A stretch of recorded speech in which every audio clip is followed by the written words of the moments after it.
చాలా మంది పాతిస్త్రీలేమన్నా ఉంటే ఏరేటోళ్ళకి ఇచ్చుడో పాతింప సామాన్ కేసులో వేస్తుంటారు. కొత్తింట్ల సుతాగి పాత వస్తువులు ఉంటే మంచిగా ఉండదని. కానీ కొందరు అట్లా కాదు, ఇది మా నాయన ఆడకం చేసింది, ఇది మా తాత ఆడకం చేసిందని చెప్పుకుంటానికి భద్రంగా దాపెడుతుంటారు. అసొంటోళ్ళు చాలా తక్కువ అంటే తక్కువ మంది ఉంటారు. అట్లనే ఓ తాన ఓ సార్ సుత ఓటి కాపాడుకుంటూ వస్తున్నాడు. అట్లని అలా తాత ముత్తాతలు ఆడకం చేసిండ్రని కాదు. మరి ఎవరు ఆడకం చేసిండ్రంటే వెనకటి కారు కాడ నిలబడి నేను మా కారు అని ఫోటోలకు ఫోజ్ ఇస్తున్నాడు సారు. మరి 100 ఏండ్ల కిందటి కారు ఇది. జార్ఖండ్ రాష్ట్రం రాంచీలో ఉండే గీ సారోల నాయన తాత సుత ఇదే కారు ఆడకం చేసిండ్రట. తాతల కాలంకెళ్ళి ఉన్నది కాబట్టి పాయిరంగా చూసుకుంటుండేమో అంటూరులే.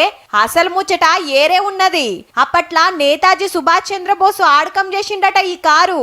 అట్లాని రోజు ఎక్కి తిరగలేదు.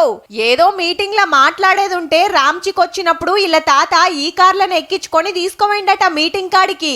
ఇక అప్పటి సంది ఈ కారును ఇంట్లో మనిషి లెక్కనే మస్తు పాయిరంగా చూసుకుంటుర్రు. హగో స్టీరింగ్ సీట్లను ఎట్లా దూడుస్తున్నాడో. ఎవ్వరు ఎన్ని లక్షలు ఇస్తామన్నా ఇయ్యమంటే ఇయ్యమన్నారట. ఇంటికాడ పెడితే అందరొచ్చి చూసిపోతుర్రట. నేనే కాదు, నా కొడుకులు మన్మళ్ళు మునిమన్మళ్ళు సుత కారును కాపాడతారు.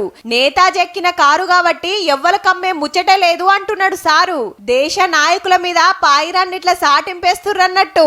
కానీ నేతాజీ ఎక్కి తిరిగినందుకే గీ తీర్లా చూసుకుంటే ఆయంత కొన్నొద్దులు ఆడకం చేస్తే అద్దాలు అర్రల పెట్టి ఇంకెంత సుతారంగా చూసినావు పో.